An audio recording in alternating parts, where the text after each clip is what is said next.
sentaos y cubridos.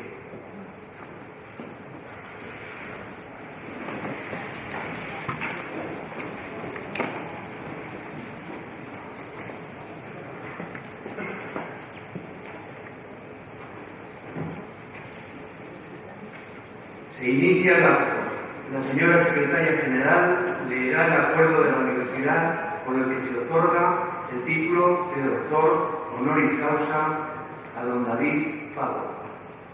Acuerdo del Consejo de Gobierno otorgando la condición de doctor honoris causa de la Universidad de Valladolid. El Consejo de Gobierno de esta universidad, en sesión celebrada el día 30 de marzo de 2017, acordó, a propuesta de la Escuela de Ingeniería Informática de Valladolid, nombrar doctor honoris causa al excelentísimo señor don David Padua por sus relevantes méritos en el campo de la investigación y la docencia. Y para que conste de los efectos oportunos, extiendo la presente acta firmada por la Secretaria General con el visto bueno del rector magnífico y sellada con el de esta universidad en Valladolid a 16 de junio de 2017.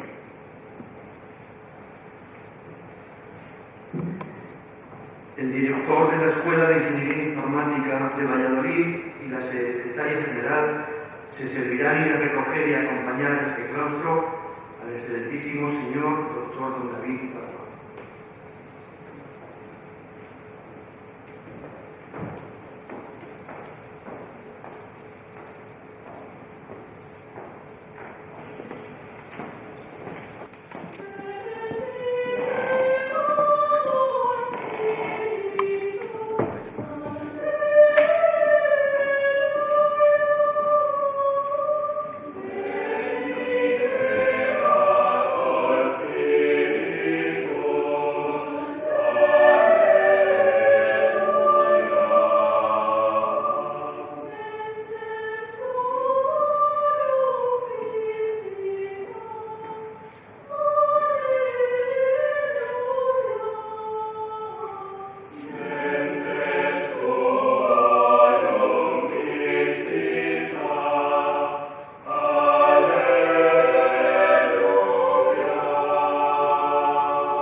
El padrino del doctorando, el profesor Diego Rafael Llanos Ferraris, tiene la palabra.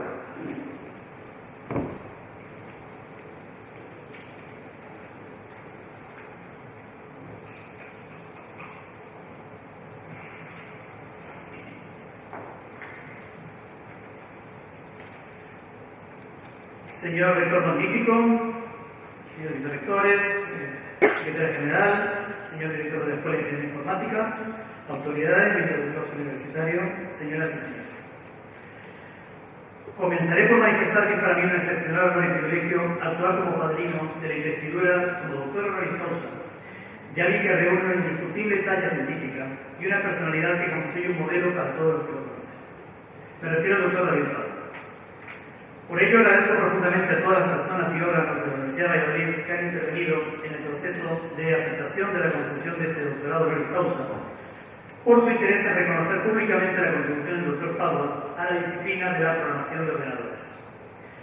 El estudio de la obra del doctor Padua en dicho campo podría servir para ilustrar la evolución de la informática de los últimos 40 años.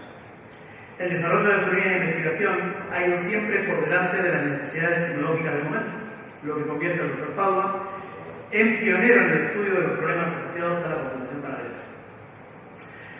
Antes de describir algunas de las principales aportaciones del doctor Padua a la disciplina, me gustaría describir brevemente su biografía académica. El doctor David Padua, de origen venezolano, se graduó de la Universidad Central de Venezuela en Informática en 1973, doctorándose en la Universidad de Illinois en Urbana-Champaign en 1979 con una tesis titulada Multiprocesadores de alta velocidad bajo la dirección del profesor David Cook. Esta tesis analizó diversos problemas relacionados con la organización de multiprocesadores, entendiendo como tales aquellos ordenadores que disponen de varios procesadores que cooperan en la resolución de una tarea. Las publicaciones derivadas de esta tesis han sido citadas más de 1000 veces desde entonces, lo que ayuda a poner en perspectiva la relevancia de esta contribución.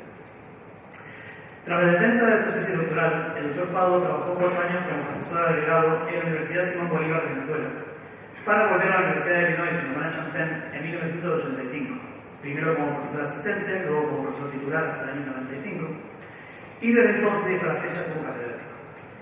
Es importante destacar que la Universidad de Illinois en Urbana-Champaign es una de las más reconocidas a nivel mundial en el campo de la informática, ocupando en la actualidad el puesto número 13 en el ranking de Shanghai. La prolífica labor investigadora del Dr. Padua se centra en dar respuesta a una cuestión que lleva preocupando a los investigadores en informática desde los albores de esta disciplina: cómo dividir una tarea de cálculo de modo de que varios ordenadores puedan cooperar en su resolución, finalizándola más rápidamente que si solo dedicáramos a ella un único ordenador. El problema de poner a cooperar varios ordenadores en la resolución de una tarea se denomina paralelización de programas, y es mucho más complicado de lo que puede parecer a simple vista. Debe tenerse en cuenta que en el campo de la paralelización de programas, el rendimiento lo es todo. De nada sirve desarrollar una ingeniosa solución para que varios ordenadores colaboren si el tiempo requerido por ellos excede el tiempo necesario para ejecutar el mismo problema en un solo computador. Aunque intuitivamente podría pensarse que los ordenadores deberían resolver el problema con más rapidez que uno, hay un motivo que muchas veces impide que esto se haga en la práctica, que es el coste de las comunicaciones. Por poner un ejemplo, no es lo mismo poner a 2 personas a trabajar conjuntamente en un proyecto en la misma habitación que obligarlos a trabajar en ciudades diferentes y sin más comunicación entre sí que cartas manuscritas y enviadas a través del correo postal. En este segundo caso, es muy probable que ambas personas pasen gran parte del tiempo escribiendo y leyendo cartas y esperando recibir la respuesta del otro, en lugar de avanzar en la resolución del problema. Pese a lo mucho que ha avanzado la informática en los últimos 70 años, el desarrollo de programas paralelos que permitan a varios ordenadores cooperar en la resolución de un único problema continúa siendo una tarea particularmente difícil y se debe a 3 motivos que pasaremos a enumerar. El primer motivo es el siguiente. El desarrollo de programas paralelos requiere comprender muy bien el problema a resolver. Esto puede parecer una obviedad, pero debe de tenerse en cuenta que los problemas que pueden beneficiarse de una solución paralela suelen pertenecer a dominios tan dispares como la mecánica de fluidos, el cálculo de estructuras o las simulaciones en el campo de la economía experimental. En consecuencia, la persona que comprende bien el problema, es decir, el experto en el dominio de aplicación, no suele comprender los fundamentos de la programación paralela y viceversa. El segundo motivo por el que la paralelización de algoritmos es una tarea tan difícil, incluso para ingenieros informáticos, es que la obtención de una versión paralela competitiva en términos de rendimiento requiere conocer muy bien la arquitectura interna de los ordenadores y cómo desarrollar programas que aprovechen todas sus características. De nuevo, podría pensarse que todo informático conoce al detalle el funcionamiento interno de un computador. Sin embargo, esto es cada vez menos cierto. Los modelos de programación modernos presuponen cada vez menos conocimientos de la arquitectura interna de un computador. Y se da la paradoja de que muchos programadores expertos no son capaces de estructurar sus programas para mejorar su velocidad de ejecución. Esta falta de conocimiento no les impide desarrollar programas eficaces, del mismo modo que a un taxista no necesita conocer el funcionamiento exacto de un motor de combustión interna. Sin embargo, siguiendo con esta comparación, la programación paralela de aplicaciones de alto rendimiento es una disciplina en la que no basta con ser conductor profesional, sino que requiere más bien ser pilotos de carreras. Es decir, no solo ser un buen programador, sino también conocer todos los detalles del ordenador a programar. Por último, tenemos el problema de las comunicaciones que hemos mencionado hace un momento. Para que un programa paralelo funcione más rápidamente que si se ejecutara en un único ordenador, es necesario que las comunicaciones entre los diferentes procesadores se lleven a cabo de la manera más rápida posible. Esto depende en parte de la propia tecnología de comunicaciones, que es la que a la postre determina la rapidez en el envío y recepción de la información. Sin embargo, de nuevo, los programadores juegan un papel fundamental. Para obtener el máximo rendimiento deben minimizarse 2 factores. En primer lugar, la necesidad de intercambiar información, lo que, volviendo a nuestro símil epistolar, lleva a un menor intercambio de cartas. Y en segundo lugar, a reducir el volumen de datos a intercambiar, lo que lleva a cartas más cortas y por lo tanto más fáciles de leer o de escribir. Decidir en qué puntos del programa es necesario intercambiar datos entre los procesadores y definir el formato y volumen de los datos a intercambiar es de nuevo una tarea sumamente compleja. Las 3 razones que hemos expuesto, necesidad de comprensión profunda del problema a resolver, necesidad del conocimiento de la arquitectura subyacente y necesidad de un buen manejo de los mecanismos de comunicaciones, hacen que la programación paralela sea tan difícil hoy como lo era hace 30 o 40 años. En este contexto es donde puede apreciarse mejor el trabajo investigador del Dr. Padua. Con el objetivo de simplificar la programación paralela, el Dr. Padua ha trabajado a lo largo de 3 líneas principales: la obtención automática de programas paralelos, la búsqueda de mecanismos que permitan encontrar con relativa facilidad los errores en un programa paralelo y el desarrollo de nuevos lenguajes de programación paralela que permitan reducir la curva de aprendizaje, aumentando así la productividad de los desarrolladores de soluciones en este campo. En lo que respecta al primero de estos objetivos, la obtención automática de programas paralelos, el objetivo general de la labor investigadora del Dr. Padua pasa por el desarrollo de técnicas que faciliten la programación de esta clase de sistemas. Para simplificar esta labor, lo ideal sería que los propios ordenadores fueran capaces de paralelizar automáticamente un algoritmo. En esta línea, la labor del Dr. Padua ha consistido en desarrollar programas de ordenador que se ocupen ellos mismos de paralelizar otros programas, con el fin de obtener versiones paralelas que se adapten lo mejor posible a las características de los ordenadores donde fueron a ejecutarse. Como puede imaginarse, encontrar el modo de que los ordenadores paralelicen los programas de manera automática es el santo grial de la computación paralela. En ese sentido, la labor pionera del Dr. Padua ha inspirado a generaciones de investigadores en el campo de la computación paralela, hasta el punto de que hoy día, gracias a su trabajo, existen lenguajes de programación y herramientas asociadas que permiten una transformación automática de muchos programas secuenciales para su ejecución en los modernos sistemas multicomputadores. Es interesante resaltar que la labor del Dr. Padua en el campo de la transformación automática de código comenzó mucho antes de que se popularizaran los ordenadores con varios procesadores. De hecho, comenzó antes de que existieran los ordenadores personales. Su tesis doctoral, defendida en 1980, describe con precisión cómo son las relaciones entre los diferentes datos de una tarea repetitiva, lo que hoy se denomina como análisis de dependencia en bucles, una herramienta básica para la paralización de aplicaciones. Repito, este trabajo se presentó en 1980. Incluso a los informáticos nos cuesta poner en perspectiva la importancia de esa contribución. Hoy en día todos llevamos en nuestros bolsillos un teléfono móvil que tiene varios procesadores. Sin embargo, en 1980 aún faltaban 2 años para que IBM sacara al mercado el primer ordenador personal, el IBM XT. Mucho tiempo ha pasado desde entonces. Hoy en día, el teléfono móvil más modesto del mercado lleva 4 u 8 procesadores, casi 1000 veces más rápidos que el único procesador que tenía el IBM XT, tiene 1000 veces más memoria RAM y dispone de una capacidad de almacenamiento 1000 veces mayor. Y no digo 1000 veces como si quisiera decir muchas veces, lo digo en sentido literal, 1000 veces, y todo por menos de 100 euros. Cuando todavía faltaban 2 años para el inicio de la revolución de la informática personal, el Dr. Padua y sus colegas estaban proponiendo soluciones a problemas que eran difícilmente imaginables entonces. Si ya nos cuesta a los investigadores en computación paralela explicar hoy en día a qué nos dedicamos, no quiero ni imaginar lo que le costaría al Dr. Padua explicar su trabajo a sus amigos en aquellos tiempos. Volviendo al tema de la paralelización automática de código, existen 2 momentos clave en que dicha transformación puede producirse: durante la compilación del programa y durante su ejecución. Para comprender esto es necesario decir unas palabras sobre el desarrollo de programas. Contrariamente a lo que mucha gente suele creer, los ordenadores no son capaces de comprender sin más los programas escritos por los informáticos.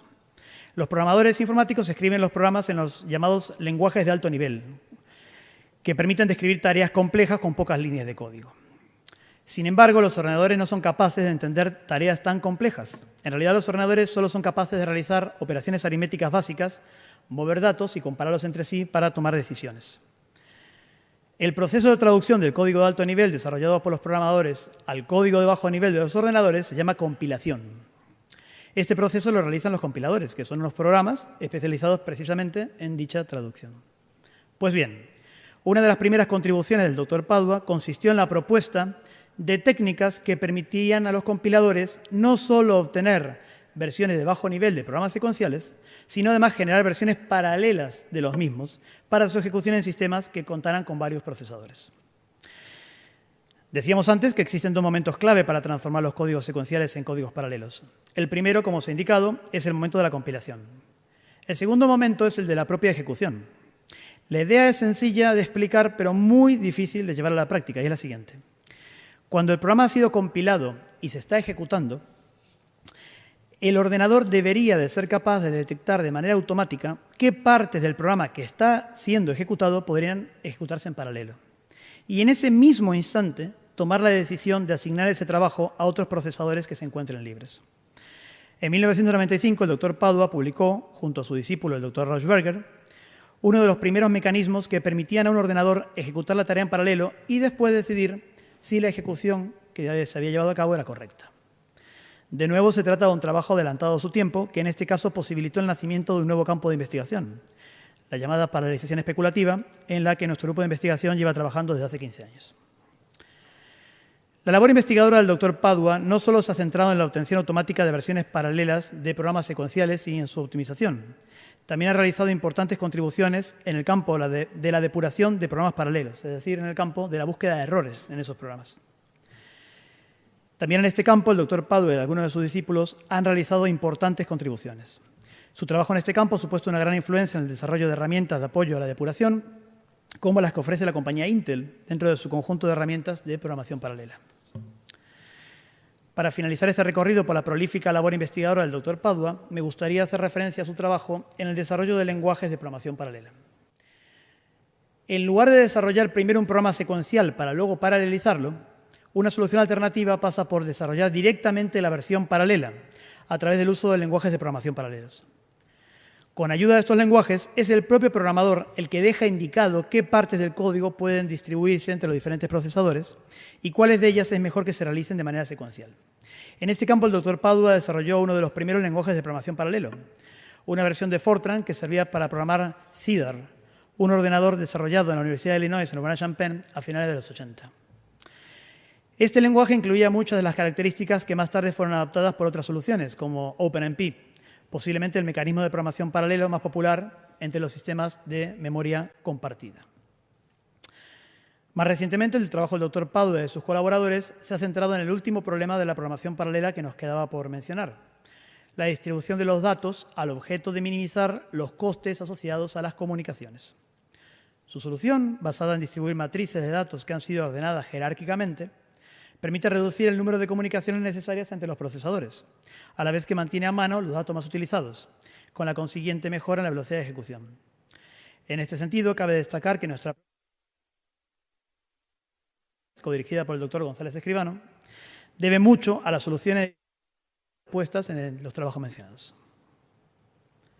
Una vez que hemos finalizado este repaso de la prolífica labor investigadora del doctor Padua, me gustaría decir unas palabras respecto al impacto que dicho trabajo ha tenido en su campo.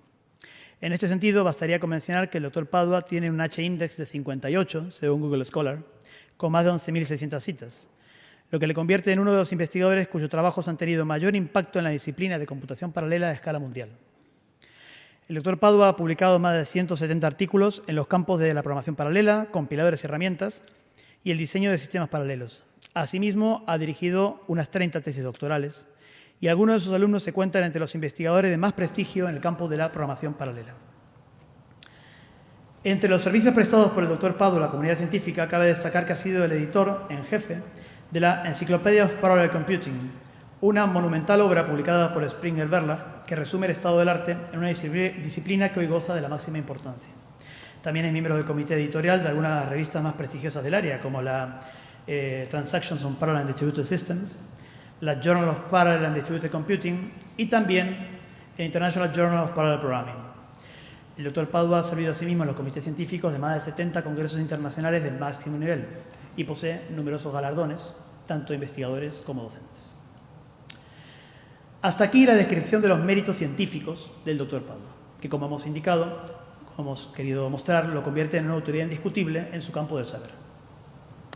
Pero además se da la circunstancia de que el doctor Padua atesora una calidad humana difícil de encontrar hoy en día, que es la que justifica el impacto que este respetado profesor tiene entre todos aquellos que han tenido el privilegio de trabajar con él. Siendo muy querido y respetado en la comunidad científica, lo es aún más entre quienes han tenido el privilegio de ser sus alumnos y colaboradores. Su actitud respetuosa, así como su disposición a escuchar y dar consejos, lo distingue incluso de entre aquellos que tienen madera de líder. Esta cualidad lo eleva al punto de ser hoy en día el sabio al que todos acuden a buscar consejo. Su gran generosidad y el hecho de que nunca diga no a prestar ayuda se suma a su larga lista de cualidades. Y no solo ayuda a amigos y colegas, sino muy especialmente al que más lo necesita, en nuestro caso a investigadores jóvenes que apenas están empezando la carrera investigadora, bien prestando apoyo para conseguir financiación, presentándolos a colegas a los que no conocen personalmente o contando con ellos para servir en comités que a su vez permitan aumentar su visibilidad internacional. Por poner otro ejemplo, el doctor Padua siempre está dispuesto a acoger investigadores de otras universidades para realizar estancias en la Universidad de Illinois en Urbana-Champaign. Y sus invitaciones no se quedan en un presentes en este despacho y siéntese aquí, sino que se esfuerza en que el visitante forme parte de su grupo y que desarrolle conexiones con aquellos de sus colaboradores que trabajen en temas afines. Esto permite al visitante formar poco a poco una red de contactos formada por investigadores excepcionales. De su vocación a ayudar al prójimo no solo se benefician sus colegas en la disciplina, sino también sus alumnos. Por poner un ejemplo, este año el doctor Padua se ha presentado como voluntario en su departamento para impartir un curso de programación básica para alumnos universitarios de letras y ciencias sociales, es decir, alumnos que no han cursado matemáticas ni asignaturas tecnológicas en el bachillerato. Su departamento buscaba algún profesor con experiencia, dispuesto a aceptar el desafío de enseñar conceptos básicos de matemática y lógica, que son los que están en la base de la programación. A pesar de no tener obligaciones docentes, él se ofreció voluntariamente a preparar el curso e impartirlo, lo que incluye el desarrollo de cientos de transparencias nuevas con contenidos básicos. El doctor Padua, con su inmenso bagaje científico, es consciente del valor educativo y del desafío intelectual que un curso de estas características puede tener para alumnos de ese perfil. Como resultado de su vocación de ayuda, todos los que conocen al doctor Padua solo tienen palabras de agradecimiento hacia él. No conocemos a nadie que lo conozca y que no lo admire profundamente. El doctor Padua es un pionero de la programación paralela y ha sabido conjugar algo muy difícil en ese competitivo mundo: estar en la vanguardia en investigación y en docencia, ser un ejemplo de gran mentor y amigo y ser respetado por todos los miembros de la comunidad a la que pertenece. Creemos que la descripción del trabajo del doctor Padua realizada anteriormente es suficiente para acreditar el enorme prestigio internacional del que goza el candidato. Sin embargo, existe una conexión adicional entre su labor investigadora y la Universidad de Valladolid. El trabajo del doctor Padua sentó las bases para toda la labor investigadora de nuestro grupo de investigación, que codirijo con el doctor González Escribano, del Departamento de Informática de la Universidad de Valladolid. Nuestro trabajo parte de los análisis de dependencia en la paralización de bucles establecidos por el doctor Padua y sus discípulos, trabajos que sentaron, entre otras, las bases de la paralización especulativa de aplicaciones, nuestro principal tema de investigación. La labor investigadora de nuestro grupo ha dado lugar hasta la fecha a unos 50 trabajos en revistas y congresos, 5 tesis doctorales defendidas y 2 más en proceso de realización. Toda esta labor se asienta sobre las premisas establecidas por los trabajos pioneros del doctor Padua. En resumidas cuentas, creemos que la concesión del doctorado honoris causa al doctor David Padua complementa la vinculación científica que ya existe entre sus contribuciones y las que desarrollamos en la Escuela de Ingeniería Informática de la Universidad de Valladolid, asociando además de forma permanente el nombre de la Universidad de Valladolid y el de su Escuela de Ingeniería Informática a la figura de uno de los investigadores más importantes, conocidos y admirados a nivel mundial en el campo de la programación paralela. Al aceptar David Padua formar parte del claustro de doctores de la Universidad de Valladolid, nuestra institución se ve enriquecida con uno de los científicos más sobresalientes del campo de la computación paralela y cuya obra docente, investigadora y también humana, es un modelo a seguir no solo en el campo de los estudios de ingeniería informática, sino para todas las disciplinas que se imparten en nuestra universidad. Por todo lo expuesto, proclamo y manifiesto: is de causis peto gradum doctoris honoris causa domino David Padua. Solicito se procede a investir al señor David Padua con el grado de doctor honoris causa por esta universidad. Muchas gracias.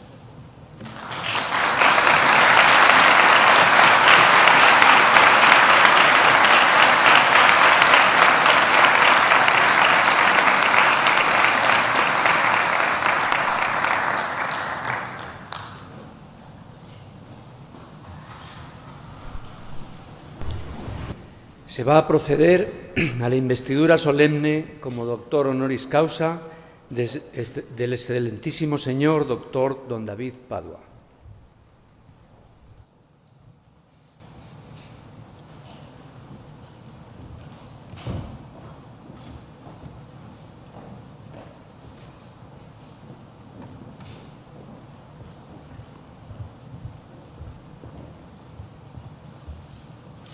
Acercaos.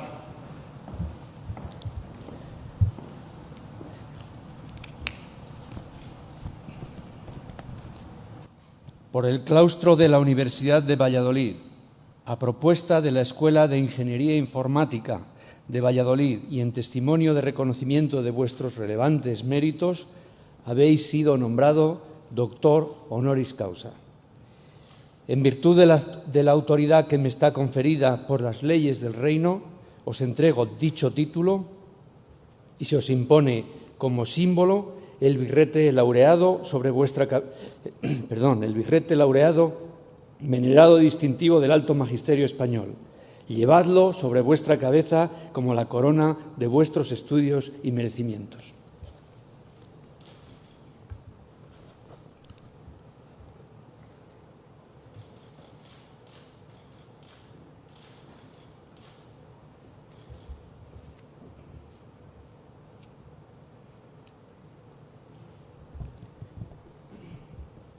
Vuestro padrino os entregará los demás atributos de dicho nombramiento. Recibid el libro de la ciencia, que os cumple cultivar y difundir con el fin de que sea para vosotros significación de que, por grande que vuestro ingenio fuere, debéis rendir reverencia y culto a quienes fueran vuestros predecesores.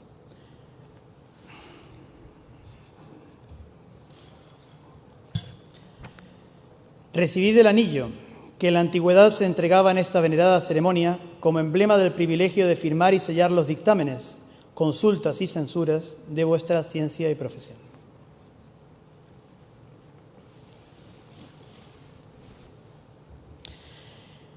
Recibid finalmente los guantes blancos, símbolo de la fuerza que deben conservar vuestras manos y signo también de vuestra alta categoría.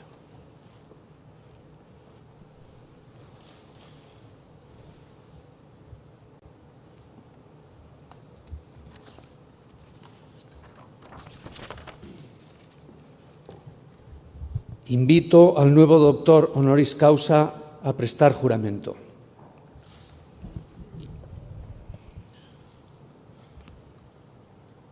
Yo, David Padua, juro procurar y defender el honor, la reverencia, el provecho, la libertad y la excelencia de esta alma universidad, con todas mis fuerzas mientras viva. También juro cuidar de cualquier otro modo, pública o privadamente, el honor y la conveniencia de dicha universidad, así como de sus doctores y maestros, presentes, ausentes y futuros, en todas partes, ya permanezca en esta universidad, ya en cualquier otro lugar y aún elevado a cualquier dignidad, por alta que fuera. Cumpliré con el mayor ahínco y empeño todos y cada uno de estos extremos, y en caso de que fuera requerido, prodigaré a todos ellos con todas mis fuerzas, favor, auxilio, patrocinio y consejo. Os admito e incorporo al claustro de doctores de la Universidad de Valladolid, con todos los honores y privilegios que puedan gozar los demás doctores de dicha universidad, y en señal de paz y cordialidad con que debéis ejercer vuestro ministerio científico, os abrazo y ruego abracéis a los doctores del claustro universitario aquí presentes.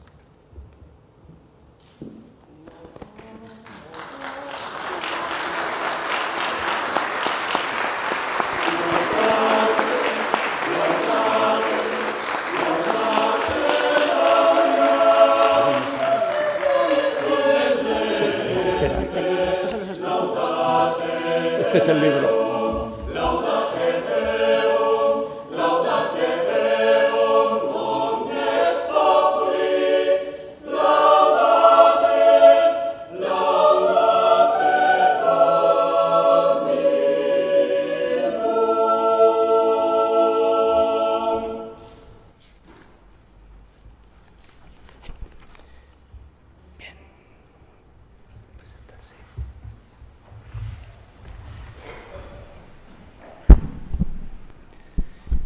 El doctor David Padua tiene la palabra para pronunciar el discurso de incorporación a este claustro.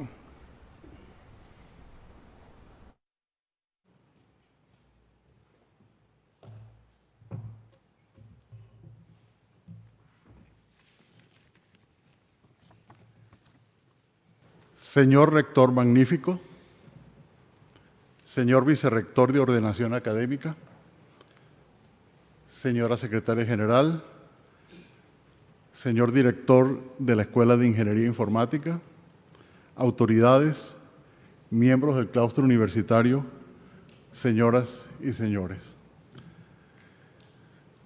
Agradezco inmensamente al señor Rector, a las autoridades universitarias y al Consejo de Gobierno de la Universidad de Valladolid por este gran honor.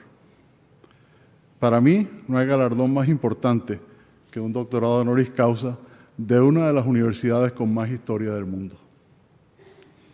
Mi agradecimiento también a la Junta de la Escuela de Ingeniería Informática de Valladolid, a los profesores de la escuela y particularmente al profesor Diego Llanos y al director de la escuela, profesor Benjamín Saelices, por la nominación. Finalmente, quiero agradecer también al profesor Diego Llanos por su muy bien escrito y muy generoso laudatio. Fui uno de los primeros alumnos de la carrera de computación en Venezuela. Los grandes centros de computación de las compañías petroleras de entonces y la presencia de numerosos científicos de otras tierras, especialmente de Argentina, hicieron posible la creación tan temprana de un departamento de computación en Venezuela y le dieron a este departamento los grandes maestros a los que estoy tan agradecido. La verdad es que no sabía mucho de la disciplina y escogí la carrera en gran parte por recomendaciones, sin tener más base para la decisión. Ahora, muchos años después, puedo decir que fue una elección afortunada por la gran influencia de la informática en nuestro mundo, por los apasionantes temas que estudia y porque ser parte de esta profesión me ha permitido observar de cerca uno de los desarrollos tecnológicos más impresionantes en la historia de la humanidad. Lo primero que viene a la mente cuando hablamos de este desarrollo es el casi increíble progreso de la velocidad de cálculo. En 1965, Gordon Moore observó que el número de transistores en circuitos integrados se había duplicado cada año desde la invención de estos dispositivos y predijo que el crecimiento exponencial continuaría. Esta predicción, conocida hoy como la ley de Moore, ha sido cumplida fielmente por la industria electrónica durante más de 50 años. La continua reducción del tamaño de los transistores que hizo y sigue haciendo posible el aumento de la densidad de los circuitos integrados, también hizo posible el aumento de la velocidad de cálculo y una dramática reducción en el consumo de energía. Un reportaje de Intel, preparado en celebración de los 50 años de la ley de Moore, nos dice que comparados con los procesadores de hace 40 años, los de hoy son 3.500 veces más rápidos, consumen 90.000 veces menos energía y cuestan 60.000 veces menos por transistor. Y que si la tecnología automotriz se hubiera desarrollado de la misma manera, los automóviles se desplazarían a 500.000 kilómetros por hora y podrían recorrer 850.000 kilómetros con un solo litro de gasolina y costarían 4 céntimos de euro.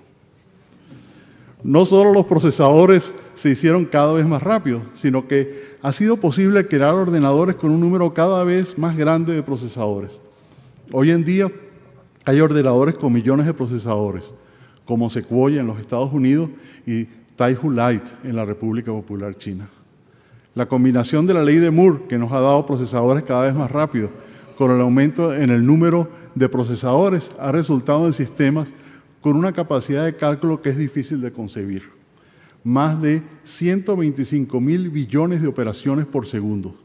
Estos son billones europeos, o sea que hablamos de 125.000 millones de operaciones por segundo. Además de mejorar la velocidad, se han desarrollado nuevos y más poderosos métodos de cálculo. En efecto, se ha aprendido mucho de cómo realizar con gran eficacia los cálculos numéricos que son tan importantes para las ciencias naturales y las ingenierías. Poderosos métodos de cálculo, junto con el aumento de la velocidad de los ordenadores, han hecho posible la creación de programas que con gran precisión representan la naturaleza y las construcciones de los ingenieros, y son hoy en día un componente fundamental de la investigación y el desarrollo. También ha habido un gran progreso en el desarrollo de métodos para la manipulación de símbolos. Dos ejemplos de este increíble progreso son los triunfos de sistemas de IBM, primero en ajedrez, sobre Garry Kasparov en 1997 y en 2011 en el concurso de preguntas y respuestas Jeopardy. Estos logros demostraron que los ordenadores pueden superar al hombre en actividades donde el éxito había sido considerado como demostración de gran inteligencia y erudición. El progreso en el desarrollo de estos métodos ha continuado y de hecho se ha acelerado en los últimos años, con avances en aprendizaje automático y robótica, y fascinantes logros como vehículos autónomos y traducción automática en tiempo real. Particularmente importante ha sido el desarrollo de las técnicas de aprendizaje automático, que han permitido la resolución de problemas muy diferentes usando las mismas estrategias. Una tercera dimensión de este progreso de los ordenadores, igualmente impresionante, es el desarrollo de las tecnologías de redes. Estas caracterizan la sociedad de nuestros tiempos con el correo electrónico, el comercio electrónico, los buscadores de información en Internet y las redes sociales. El impacto de las redes sobre la sociedad es universalmente reconocido. Se dice, por ejemplo, que los políticos de los tiempos de John Kennedy tenían que entender la televisión, pero que en estos tiempos de Barack Obama y Donald Trump, los políticos tienen que entender las redes sociales, en especial Twitter. El impacto de las redes sobre la difusión del conocimiento se ve en la frecuencia con la que se usan los buscadores de Internet y en la disponibilidad a lo largo y ancho del planeta de toda clase de información. Hoy, por ejemplo, los artículos en revistas científicas se consiguen en línea y grandes salas que contenían estanterías de revistas han sido reemplazadas en muchas bibliotecas por salas de lectura. Hoy solo queda el recuerdo de los paquetes de artículos que los profesores jóvenes enviaban por correo regular para promocionar su trabajo, y de las tarjetas postales enviadas de Cuba y de los países de Europa del Este pidiendo copias de las publicaciones científicas. Estas tres áreas son solo una pequeña parte de los logros de la informática. La lista completa es muy numerosa, como se hace evidente si recordamos temas como la productividad en la empresa, el impacto de la robótica en la industria, las herramientas computarizadas de la medicina y los teléfonos inteligentes. Con esta lista interminable es fácil de ver por qué quienes hemos tenido la suerte de participar en el estudio y la enseñanza de la informática en las últimas décadas, hemos vivido en un mundo mágico, de grandes logros y de esperanzas en un futuro que traerá beneficios que hoy no imaginamos, así como muchos no imaginábamos los beneficios que traería el Internet. Cuando nos preguntamos qué ha hecho posible todo esto, debemos reconocer en primer lugar a los pioneros en la informática, cuya visión y creatividad creó estas técnicas y dispositivos que definen nuestros tiempos. No son héroes populares, pero deberían serlo. Por otra parte, viendo el progreso desde otra perspectiva, observamos que los logros de la informática son inesperados e incomprensibles. En una clase magistral de 1959, Eugene Wigner nos hablaba de la irrazonable eficacia de las matemáticas en las ciencias naturales. La informática de hoy se beneficia de esta capacidad de las matemáticas, así como también de la irrazonable eficacia del aprendizaje automático. Repitiendo a Wigner, podemos decir que la eficacia de la informática es sin duda un regalo maravilloso que ni entendemos ni merecemos. Lo que nos queda es estar agradecidos por un universo cuyas leyes han permitido tantos logros. Junto al avance de la velocidad de cálculo de máquinas, uno de los logros más importantes en la informática fue la introducción de los lenguajes de programación de alto nivel. Este no es un tema que se discuta mucho fuera de los círculos en la informática, pero tiene gran importancia, ya que estos lenguajes han hecho posible la larga lista de contribuciones que acabamos de esbozar. Al ejecutar programas, los ordenadores son guiados por secuencias de operaciones muy elementales, tales como sumas, multiplicaciones y comparaciones de valores. Es posible escribir directamente los programas en el lenguaje de estas secuencias elementales, conocido como lenguaje de máquina. De hecho, en los primeros tiempos, todos los programas fueron escritos en este lenguaje. Sin embargo, el lenguaje de máquina es muy difícil de usar, hasta el punto que hubiera sido prácticamente imposible escribir a mano los cientos de millones de operaciones elementales que integran los programas más usados hoy. Esta dificultad llevó al desarrollo del lenguaje de alto nivel, que son notaciones más compactas y por lo tanto más fáciles de usar que las secuencias de instrucciones del lenguaje de máquina. los lenguajes de alto nivel ayudan al programador y facilitan y en muchos casos hacen posible el desarrollo de programas complejos. Sin embargo, los ordenadores no pueden ejecutar programas en lenguaje de alto nivel y por lo tanto ellos deben ser convertidos a lenguaje de máquina por una clase especial de programas llamados compiladores. En 1956, un equipo de IBM dirigido por John Backus diseñó Fortran, uno de los primeros lenguajes de alto nivel, y programó su compilador, el primer compilador comercial.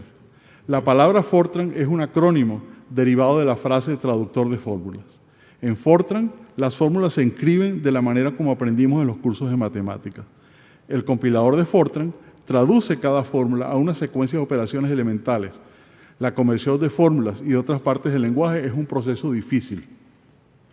Y era aún más difícil en 1956, cuando se sabía mucho menos de traducción. Saul Rosen, en un artículo escrito en 1967, 10 años después del lanzamiento del primer compilador de Fortran, decía que al principio la gente pensó que nunca se completaría. Después, cuando fue puesto a prueba, con muchos defectos y muchas partes importantes sin terminar, muchos pensaron que nunca funcionaría.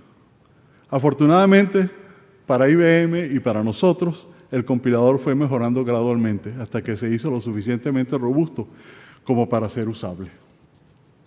Este éxito requirió gran habilidad e ingenio, porque no solamente era necesario traducir correctamente, sino también traducir a programas que fueran eficientes, que ejecutaran a alta velocidad. Un programa de alto nivel se puede convertir a lenguaje de máquina de muchas maneras diferentes, unas más rápidas que otras. Muchos creían que los compiladores no podrían producir programas en lenguaje de máquina suficientemente rápido y que los programas, para ser realmente eficientes, tenían que ser escritos por seres humanos. John Backus narraba en un artículo de 1979 que la meta que se habían trazado para garantizar la aceptación del lenguaje era que el compilador convirtiera programas en lenguaje de máquina que fueran al menos la mitad de rápidos que los programas escritos a mano. No sabemos qué tan cerca llegaron de esta meta, pero no pueden haber estado muy lejos de ella, ya que el compilador de Fortran fue eventualmente aceptado universalmente. 60 años después, podemos ver la magnitud de la contribución de John Backus y su equipo. El éxito de su lenguaje Fortran abrió el camino a la era de la informática y permitió el desarrollo de la inmensa variedad de programas complejos que definen la informática de hoy. Fortran fue el primero de una numerosa colección de lenguajes de alto nivel que incluye COBOL, Lisp, ALGOL, PL1, Pascal, Prolog, C, C++, Java, JavaScript, Python, R y cientos más. Por si fuera poco, Fortran es todavía usado con mucha frecuencia, especialmente en programas de alto rendimiento para el cálculo de modelos matemáticos. El equipo de John Backus estaba integrado por solo 6 personas y trabajaron en un área de la que no se habla mucho, pero la contribución de este pequeñísimo equipo ha sido la base del trabajo de millones de profesionales de la informática y ha influenciado las vidas de miles de millones. La informática es apasionante como tema de investigación, en parte porque es una disciplina joven cuya edad se mide en décadas y no en siglos o milenios. Una manifestación de esta juventud es que las nuevas subáreas de la informática de gran importancia e interés surgen continuamente. Por ejemplo, seguridad, minería de datos y aprendizaje automático son algunas de las áreas que han crecido en importancia en los últimos años y como resultado han capturado el interés de muchos investigadores. Además, hay todavía mucho por hacer y mucho que debe hacerse en las áreas que ya tienen más de 60 años, como diseño de ordenadores y métodos de compilación. Avances en estas áreas medulares de la informática son cada vez más difíciles, pero al mismo tiempo son de inmensa importancia, ya que el progreso de la informática descansará sobre estos avances. En el área de diseño de máquinas es necesario continuar aumentando la velocidad de cálculo. A pesar de lo mucho que se ha hecho, aún más es necesario para reducir el tiempo de respuesta y hacer posible cálculos más precisos. Cálculos de más alta fidelidad son necesarios para lograr avances en diseños de naves aeroespaciales y de automóviles, de sistemas de generación de energía y de tratamientos médicos más eficaces, de sistemas embebidos y de teléfonos celulares inteligentes. En muchos casos, el aumento de fidelidad del cálculo requerirá nuevos métodos que serán posibles solo con nuevos niveles de poder computacional. Sin embargo, estos nuevos niveles no serán fáciles de obtener. Mientras que en los primeros tiempos, al aumentar la densidad de los transistores, se aumentaba la velocidad de ejecución de los procesadores, hoy esta relación ya no es verdadera y el mecanismo más eficaz para el aumento de la velocidad de cálculo es aumentar el paralelismo, es decir, el número de procesadores dentro de cada ordenador. Gracias a la ley de Moore, que todavía se cumple, podemos hoy aumentar cada vez más el número de procesadores sin aumentar mucho el costo de las máquinas. Observamos este aumento en toda clase de máquinas, desde los teléfonos celulares hasta las máquinas más poderosas. Para estas últimas, nuestra comunidad se ha trazado la meta de desarrollar en la próxima década máquinas que ejecuten a exaescala, es decir, 1 trillón de operaciones por segundo. Aquí nuevamente el término tiene la acepción europea de millones de millones de millones de operaciones por segundo. Para continuar aumentando el número de procesadores en los ordenadores será necesario solventar dos dificultades. La primera es el crecimiento de consumo de energía que resulta del aumento del número de procesadores y de la comunicación entre ellos. Para que las máquinas más poderosas se hagan una realidad será necesario avances en electrónica, en la organización interna de los ordenadores y el desarrollo de métodos computacionales que eviten comunicaciones. La segunda dificultad que alcanzar un uso eficaz de máquinas con numerosos procesadores requiere programas de gran complejidad. La razón es que la eficacia depende de que las operaciones se distribuyen de forma balanceada entre los procesadores. Además, ya que las operaciones de un programa no pueden realizarse en cualquier orden, al distribuir las operaciones de cálculo es necesario añadir operaciones adicionales de sincronización para garantizar que ninguna operación se ejecute antes de tiempo. Ocuparse de la distribución y sincronización requiere un gran esfuerzo de programación y aumenta la probabilidad de errores que luego hay que corregir. Reducir este costo adicional de programación es de gran importancia, ya que el costo de programación es de por sí alto hoy en día. El crecimiento de este costo es un impedimento a la popularización de las máquinas con numerosos procesadores y, por lo tanto, un obstáculo al avance de la velocidad de cálculo. La mejor manera de reducir el costo de la programación de máquinas con múltiples procesadores es desarrollar herramientas para facilitar su programación y así hacer posible su aceptación. Junto con mis estudiantes y colaboradores he dedicado mucho esfuerzo al desarrollo de estas herramientas.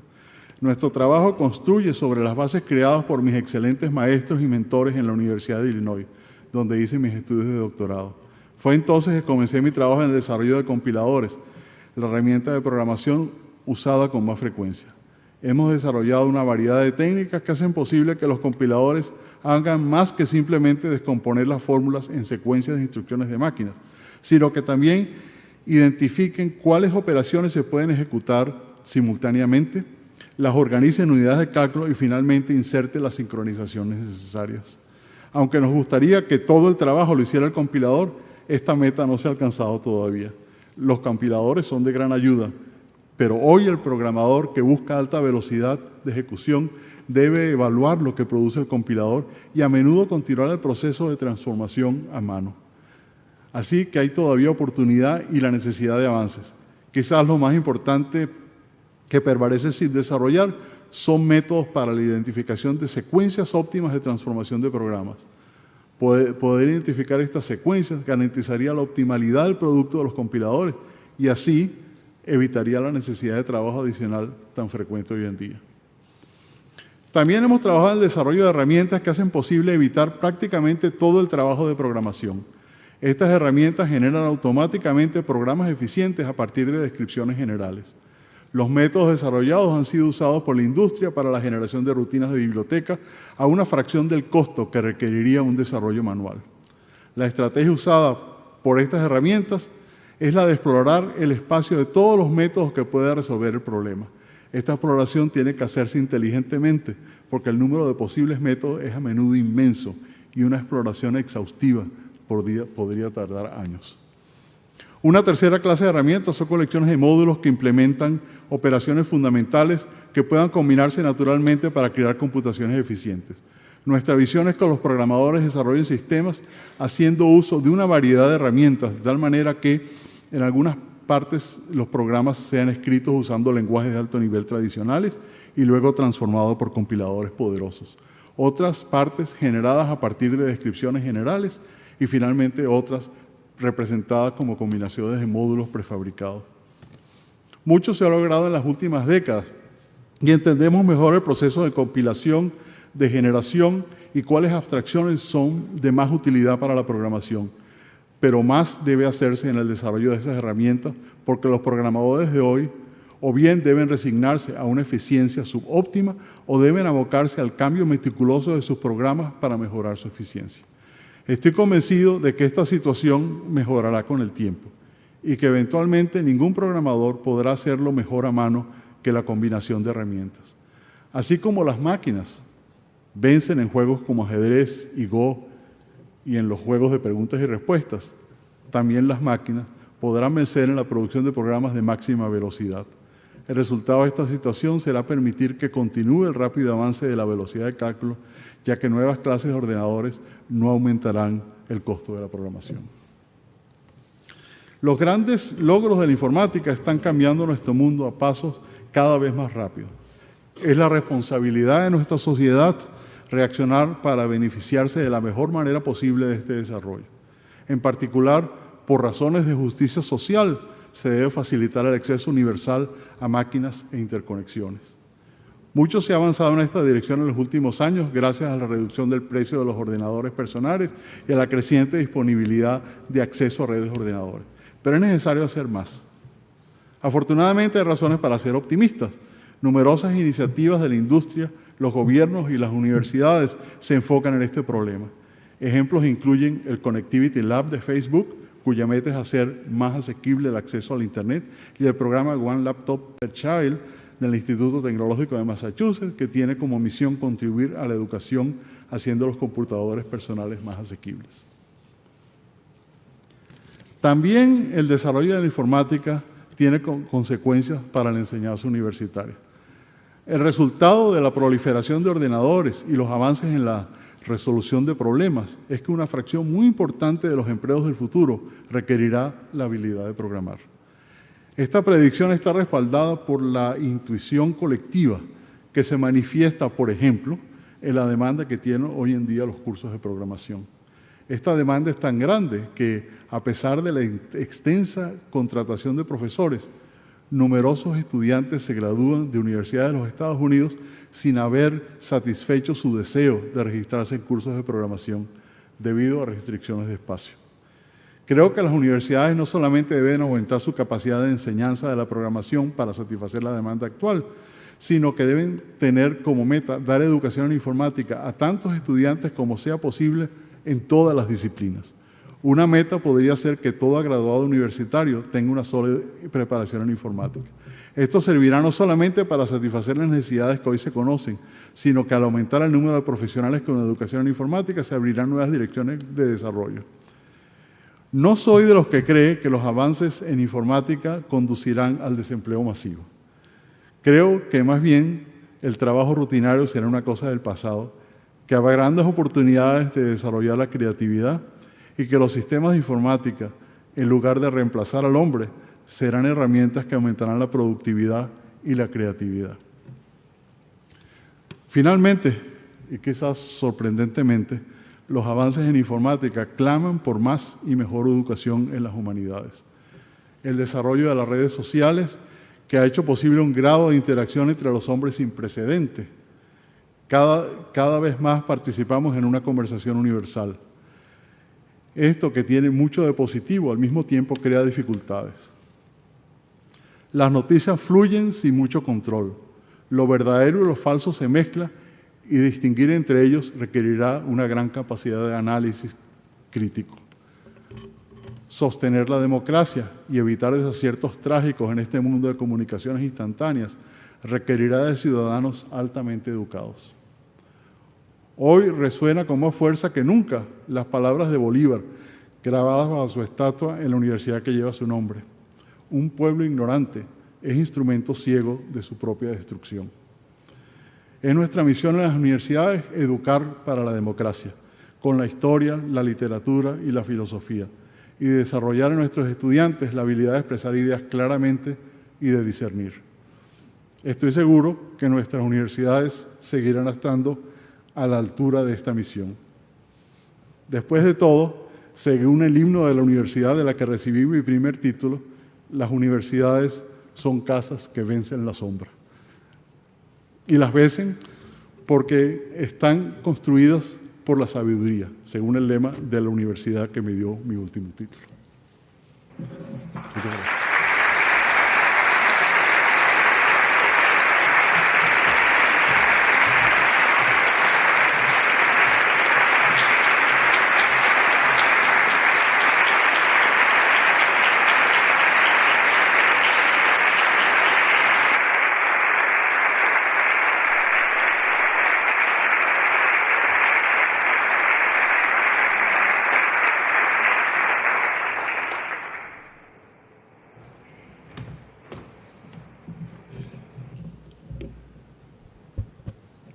Señores rectores magníficos, autoridades, señor doctor honoris causa, profesor David Padua, miembros del claustro y de la comunidad universitaria, señoras y señores. Dicen en la vida en general que la costumbre es enemiga del ser humano y especialmente enemiga de la creatividad. Dicho de otro modo, o visto de otra manera, si cogemos cualquier argumento y le buscamos las cosquillas con verbo fácil, demagogia, datos objetivos, reflexiones y citas de su autoridad, todo ello a partes más o menos iguales, se puede negar cualquier realidad o vaciarla de contenido o convertir en trivial lo importante. Yo solo soy un químico bastante práctico, pero en esta misma institución podríamos echar mano de excelentes pensadores y filósofos para hablar del fenómeno y del númeno, y quién sabe si de amigos expertos en física para hablar de universos y realidades paralelas a la que creemos vivir y conocer también. Le di vueltas a esto de la costumbre, como nuestros amigos juristas hacen con el derecho consuetudinario, porque no quiero, mejor dicho, necesito que cada acto de reconocimiento y proclamación de un nuevo doctor honoris causa por la Universidad de Valladolid sea único, original y exclusivo. Después, al preparar estas palabras, me di cuenta de que cada acto lo es, de forma ontológica en sí mismo. Lo es porque lleva un nombre propio y una carrera y una vida brillante como justificación primera y última, y porque queda refrendado por personas importantes y destacadas en el devenir de esa persona reconocida. Al final, lo único que pretende este humilde y breve orador es poner el estrambote agradecido a un hermoso soneto que conforman todos los demás participantes en la ceremonia. Dicho esto, ya me quedo tranquilo, porque parafraseando a Franz Kafka, la pregunta deja de arrastrarse en derredor de la respuesta y todo, en aras de la simplicidad, debe confluir para hacer aprensible la forma compleja de explicar el mundo desde todas sus ópticas.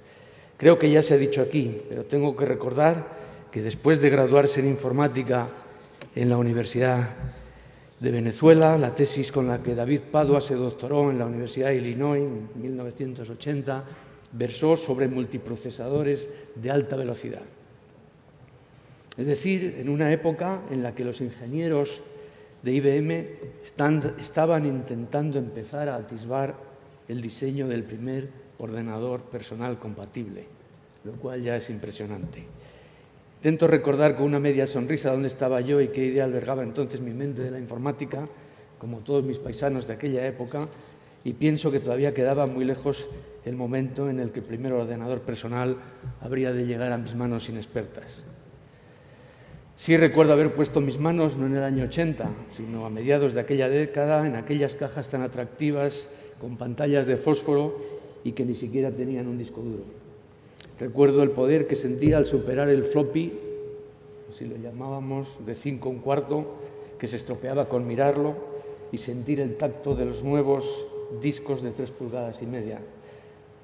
Pues uno de aquellos disquetes ¿quién se acuerda ahora de los disquetes? Como los llamábamos, era el disco duro de aquel ordenador.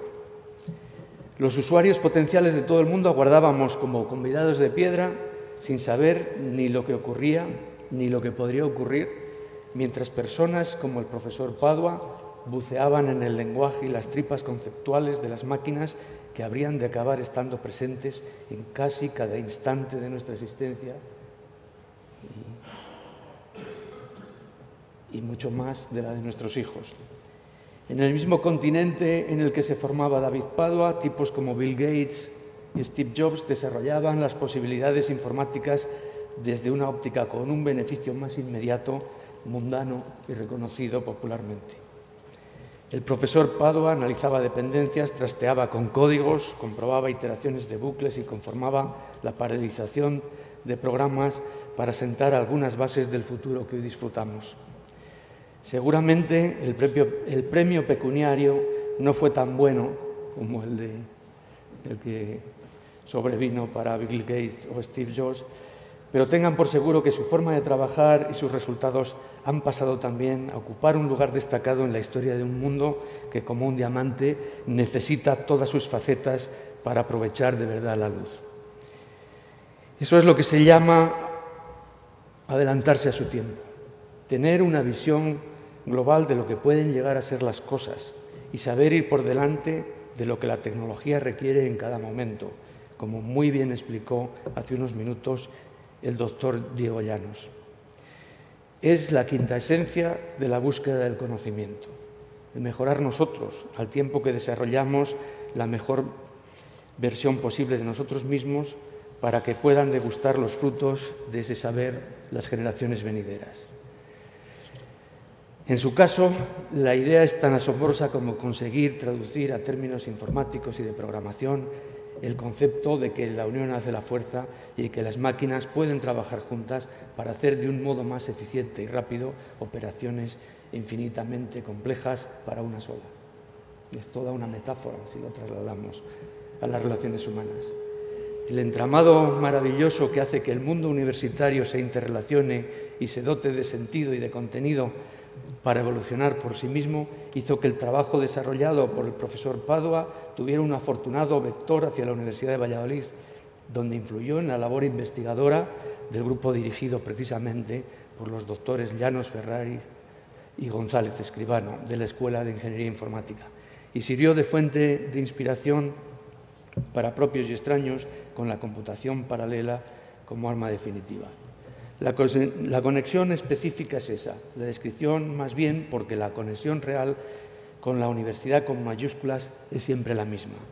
La universidad existe para observar, analizar, detallar, buscar, recoger, compilar, sacar conclusiones, mirar hacia adelante, ayudar a mirar hacia adelante a quienes no tienen por qué entender nada de lo que hacemos y ser conscientes de que participamos en el motor fundamental del saber, del ansia de conocer, de lo que nos permite hacer mejor el mundo en el que vivimos y generar la fuerza de la esperanza en el futuro y en el ser humano.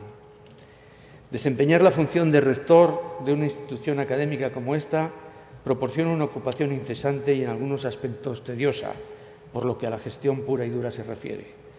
Lo que ocurre es que es imprescindible hacerla y hacerla bien. Pero también debo decir que esta función me permite hablar a cada momento con personas que saben muchísimo más que yo de todas las áreas de conocimiento. Me viene a la cabeza algo que dijo Eleanor Roosevelt hace por lo menos un siglo. Era algo así como que las mentes brillantes hablan de ideas, las mentes mediocres hablan de sucesos y las mentes inferiores hablan de otras personas. Pues concédanme el privilegio de haber hablado hoy solo un poco de otra persona sin desconsiderar mi mente por ello. La intención es la mejor posible que pudiera pasárseles por la cabeza. Sin ir más lejos, seguro que se han dado cuenta de que el profesor Padua, ha hablado mucho de otras personas durante su alocución. Y he tomado nota de que no hizo una exposición de sus propios logros, sino precisamente y de manera muy generosa de los logros de otras mentes brillantes. Él ha sabido hilar muy fino para crear corrientes e ideas nuevas y desarrollar esa línea de trabajo que ha contribuido a la evolución de la ciencia, que ayuda a las demás y que contribuye a que podamos, desde tener una economía y comprar chicles hasta pensar en viajar a Marte o leer un periódico, pasando por curar nuestras enfermedades o predecir el tiempo. Enhorabuena, doctor Padua, por un reconocimiento que probablemente debería haber llegado mucho antes. Y gracias por habernos hecho partícipes, testigos y beneficiarios de su trabajo brillante, innovador y esforzado. Quiero acabar también, como el doctor Padua, haciendo referencia a la leyenda del escudo de nuestra universidad. En esta Casa de la Sabiduría tiene usted, doctor Padua, su casa. Muchas gracias.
El acto ha terminado. Se levanta la sesión.